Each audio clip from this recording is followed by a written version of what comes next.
Procopius, because it seemed like, well, if Valentinian's dead, someone has to rule, and we may as well go back to someone from Constantine's royal family.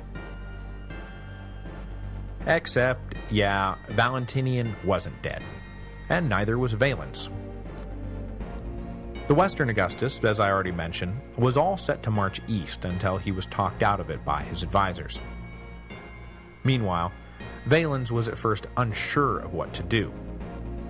He had only been in office for a year, had no real legitimacy of his own besides the fact that he was Valentinian's brother, and here a member of the old imperial family had seized control of the capital. His thoughts turned first to the merits of abdication and suicide. But after passing through this dark night of the soul, Valens, prompted by supportive officers, resolved to fight for his throne. But he had a problem. He didn't really have much of anyone available to fight with. When he got the news of Procopius's revolt, he was at a port in Cilicia, having just watched most of his army set sail for Syria. He was supposed to follow himself with the last few ships, but now, well, now what should he do? Time was of the essence, so Valens turned around and headed back to Constantinople, sending 2 crack units ahead to try to take back the city. But this force was not nearly strong enough to get the job done, and when they arrived, Procopius simply talked them into coming over to his side. When Valens himself arrived on the east side of the Bosphorus with his small army and began operations to re-secure the strait, he was driven off and nearly captured by the surprisingly stiff resistance of Procopius's men. With a light and quick retaking of Constantinople now out of the question, Valens withdrew back to Ancyra to wait for reinforcements so he could play the old massively superior forces card. The fortunes of Procopius peaked around New Year's, when, through hook, crook, and a few well-placed bribes, he found himself controlling the neighboring provinces of Thrace and Bithynia, in addition to the territory immediately surrounding Constantinople. But that was the high water mark. He made a play at seizing control of Illyria, which would have been a huge boon to his cause, but Procopius's agents were stopped dead in their tracks by Aquitius, the general who had been a candidate himself for the imperial throne, before the court officials had settled on Valentinian. Stalled out, Procopius now found himself with a lot of outstanding promises to cover, without really having any means to pay for it all.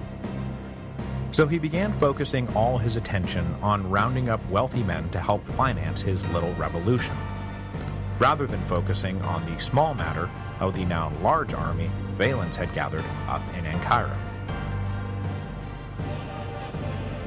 When the spring came, Valens descended into Phrygia with the intention of approaching Constantinople from the south. Procopius ordered his best general to meet them, but at the ensuing Battle of Thyatira, Procopius's general was soundly defeated. The army of Valens then moved north, where they tracked down and confronted Julian's cousin directly. I imagine at this point that Procopius was getting ready to make a last stand, go down fighting in a blaze of glory, and all that. But his men didn't give him a chance. When Valens' army arrived, a few of the officers under Procopius's command did some quick math, realized they were probably doomed, and put Procopius in chains. After he was handed over to Valens, the would-be emperor was immediately beheaded on May the 27th, 366 AD, about 8 months after the initial coup. Though Procopius himself was now dead, his family's fortunes were not doomed forever, and one of his descendants, another Procopius, would become a prominent enough general that in the mid-400s, his son Anthemius will be placed on the Western throne. But I'm sure that was of small comfort to our now headless Procopius. So Valens survived his first real test in power, only moderately worse for the wear. He had lost a year in his dealings with Shapur, but in the process, he had firmly cemented his own legitimacy. His victory over Procopius meant that the Constantinians were out and the Valentinians were in. Back in the West, I'm sure that Valentinian, who received this news with a great deal of satisfaction. On top of the fact that his brother was still alive, and his brother's grip on power was now stronger than ever, it was probably nice for Valentinian just to receive any good news at all. Because since that fateful November the 1st, things had not gone well for the Western Emperor at all. At first, Valentinian had tried to deal with the Alemanni invasion by sending a couple of armies out under subordinate commanders, but both had not only failed to contain the Germans, but they had gotten themselves killed in the process.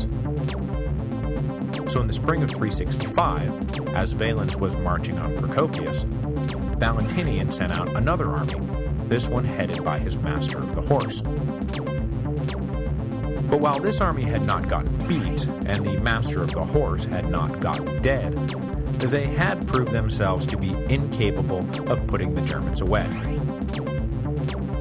By the time Valentinian received Procopius's head in a box, with Valens' compliments of course, he was getting ready to sack his master of the horse and replace him with yet another commander, this time a man named Jovinus, no relation to the dead emperor. With Jovinus in charge, things finally started to go right. The field commander was able to report back that with the winter approaching, the Alemanni were fleeing back across the Rhine.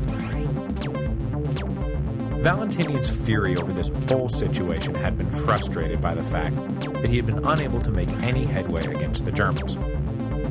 Now that they were back across the Rhine, his anger could really be unleashed. He spent the winter of 367-368 gathering a massive army that he planned to send across the Rhine the following spring to pay the Alemanni back tenfold for what they had done. But just as he was gearing up for what was sure to be a cathartic burn, pillage, and murder campaign through Germany, word came down from the north that something big had just happened. Something coordinated. Something overwhelming. What was that something? What could be so important as to draw Valentinian away from his beloved punitive expedition? Could it have anything to do with the slipping imperial grip on the island of Britain? Find out next week on another exciting episode of The History of Rome, when we get our first look at one of the most famous of all the late antiquity German confederations, those damned marauding pirates, the Saxons.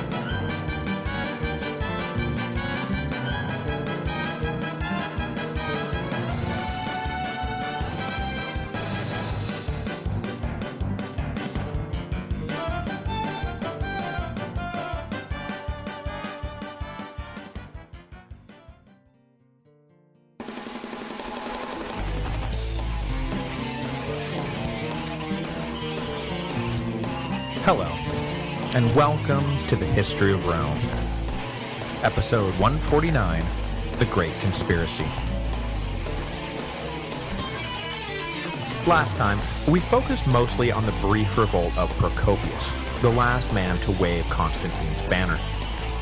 After his defeat in May of 365, the torrent of history would blindly rush on, and the combined Valentinian-Theodosian dynasty would supplant the Constantinian dynasty as the ruling family of the Roman Empire. With Valens now secure on the throne in the east, this week I want to focus on Valentinian's problems in the west, of which there were two main centers of action. The first was the ongoing and frustrating campaign against the Alemanni on the Upper Rhine, and the second was the short-lived but very nearly catastrophic war on the island of Britain. Valentinian thought that he was only going to have to deal with the former, but in the winter of 367, completely out of nowhere, the northernmost reaches of the empire were overwhelmed all at once by old adversaries like the Picts and the Franks, and new adversaries like the Saxons. The simultaneous assault was clearly a coordinated effort between these otherwise disparate tribes, and it took the northern Roman command completely by surprise. Though for a time the barbarians held the initiative and control of Britain was suddenly in doubt, the main upshot of the war was that it brought the Theodosians to the forefront of imperial politics and paved the way for their entry into the ruling dynasty. The trouble in Britain likely began as a result of simple neglect. The last time the island was really a top-level priority was way back when, prior to the creation of the Tetrarchy, when Carausius revolted. Constantine later paid a decent amount of attention to the island because of his own personal ties to the province, but once he was gone, his sons essentially left the Britons to their own devices. So for a generation at least, a sort of decaying inertia took over.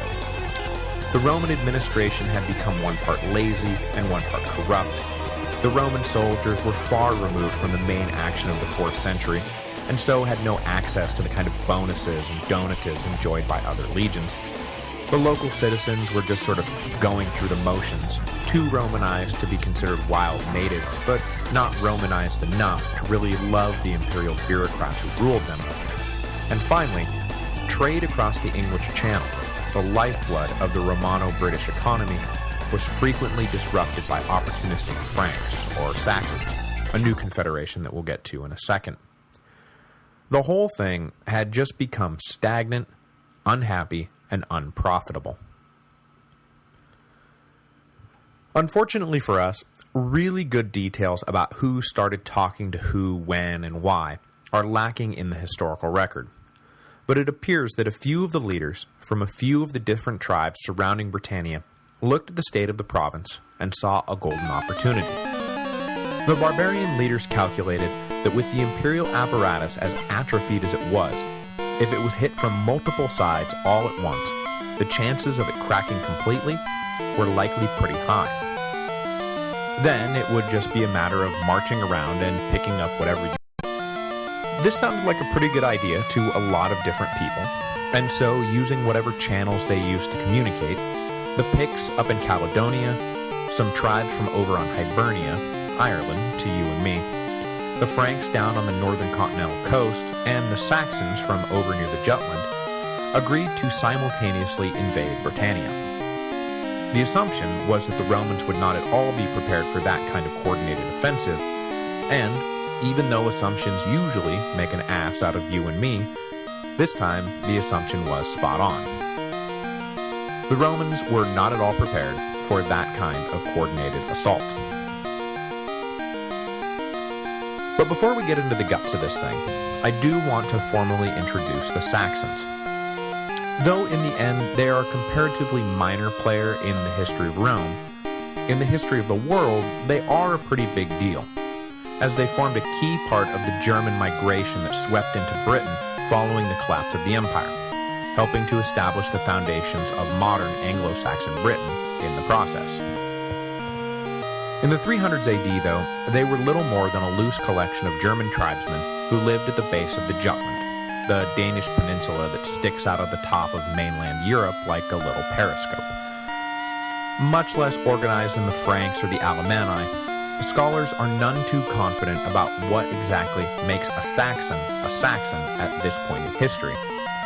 But references to pirate bands bearing that name begin to pop up during Julian's Gallic campaign, and it is clear that some group identified as Saxon played a major role in the barbarian conspiracy that we're about to dive into.